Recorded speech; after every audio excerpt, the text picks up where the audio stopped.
ये बिहार के मामले में बड़ा ही दुर्भाग्यपूर्ण, बड़ा ही दुखद दिन रहा है। बिहार और देश की राजनीति को एक अपूरणीय क्षति हुई है। और नीतीश जी आज मुख्यमंत्री बने हुए हैं, उन्हीं का देन है। हम लोग ने खो दिया है एक ऐसे शख्स को जिन्होंने गरीबों और वंचितों को, शोषितों को आवाज़ उठाने वाले, काम करने वाले को आज हमने खो दिया है। चिट्ठी ना कोई संदेश है, जाने वो कौन सा देश जहां तुम चले गए। जी हाँ, हम बात कर रहे हैं शरद यादव की। देश की राजनीति को शून्यता कर चले जाने वाले शरद यादव ने बीती रात गुरुग्राम के फोर्टिस अस्पताल में अंतिम सांस ली और देश की राजनीति को शून्य कर चले गए।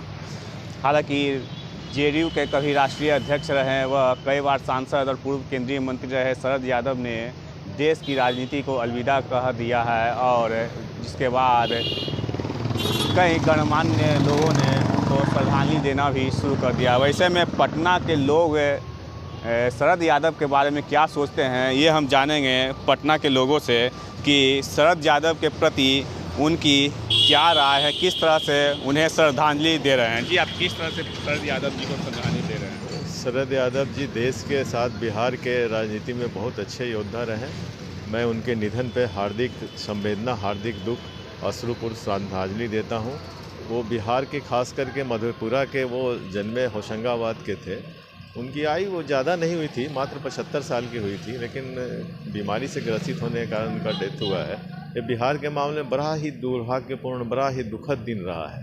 वो बिहार की राजनीति में देखा जाए तो 1990 में जब कांग्रेस का मतलब पतन हुआ था और नई गठबंधन बनने की हुई थी, तो 3 भाग में बिहार की राजनीति बटी थी।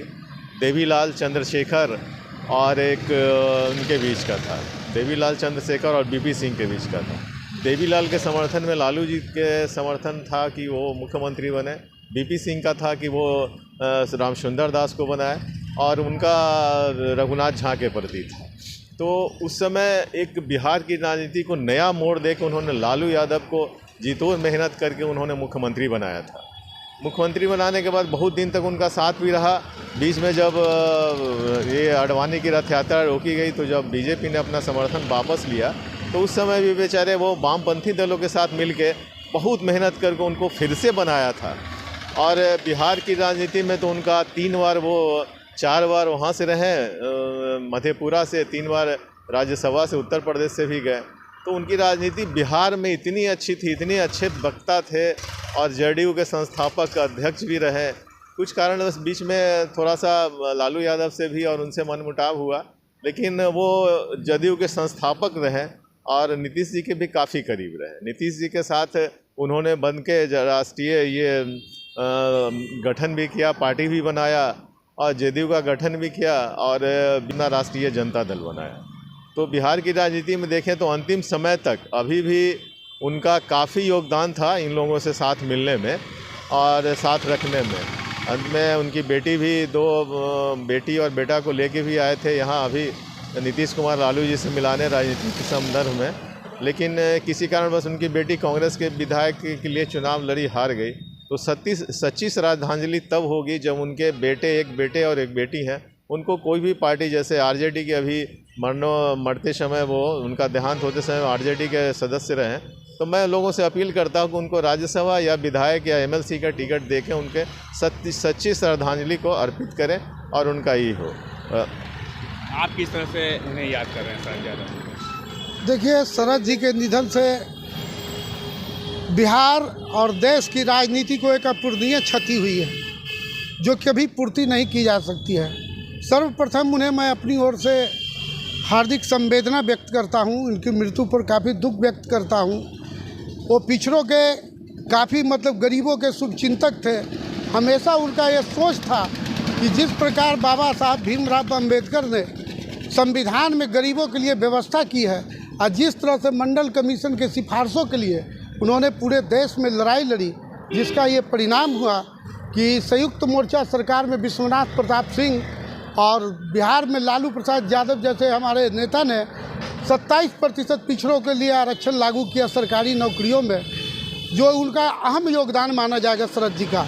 वो हमेशा मधु लीमे और लोहिया जी के विचारों पर चलते थे, शोषितों पीड़ितों की आवाज़ को उठाते थे। आज देश को सबसे बड़ी ज़रूरत है कि उस पिछड़ों की आवाज़ उठाने के लिए, उस सोशल जस्टिस पर काम करने के लिए शरद जी के विचारों पर चलना होगा और शरद जी के विचारों को ही आगे रखकर देश में पिछड़ों का भला हो सकता है। आप किस तरह से श्रद्धांजलि अर्पित करना चाहते हैं शरद जी? देखिए, शरद यादव के निधन पर बिहार शोक सभा में तब्दील है। वो बड़े नेता थे, केंद्रीय मंत्री रह चुके थे। बिहार के लिए वो मधेपुरा से जीते थे।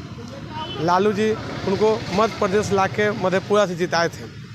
और नीतीश जी आज मुख्यमंत्री बने हुए हैं, उन्हीं का देन है। आज वो बड़े नेता थे और गरीब के लिए बहुत सोचते थे, इसलिए मैं उनको श्रद्धांजलि अर्पित करता हूँ। ये आप बताइए किस तरह से शरद यादव जी को आप अपने खुद याद कर रहे हैं, उनके विचारों को किस तरह से याद कर रहे हैं? देखिए, आज के दिन अशुभ माना जाएगा। हमने ऐसे नेता को खो दिए हैं जिन्होंने मंडल कमीशन के नायक भी रहे और गरीब तत्व के छोटे छोटी जो अति पिछड़ा, दलित, शोषित, वंचित को आवाज़ बुलंद करने वाले नेता आज हमारे बीच में नहीं रहे। सबसे वैसे एक नेता थे जिन्होंने पहली बार बिहार में 4 बार से सांसद रहे और ऐसे एक नेता हैं जो हिंदुस्तान के 3 स्टेट से सांसद के चुनाव जीते और गरीबों को हमेशा आवाज़ को बुलंद करते थे। आज बहुत बड़ा अपूरणीय क्षति हुई देश के लिए और बिहार के लिए भी। हम लोग ने खो दिया है एक ऐसे शख्स को जिन्होंने गरीबों और वंचितों को, शोषितों को आवाज़ उठाने वाले, काम करने वाले को आज हमने खो दिया है। इसलिए हम पूरा संवेदना व्यक्त करते हुए, भावपूर्ण श्रद्धांजलि उनको देते हुए हम उनको नमन करते हैं, कोटि कोटि नमन करते हैं। आप किस तरह से याद कर रहे हैं?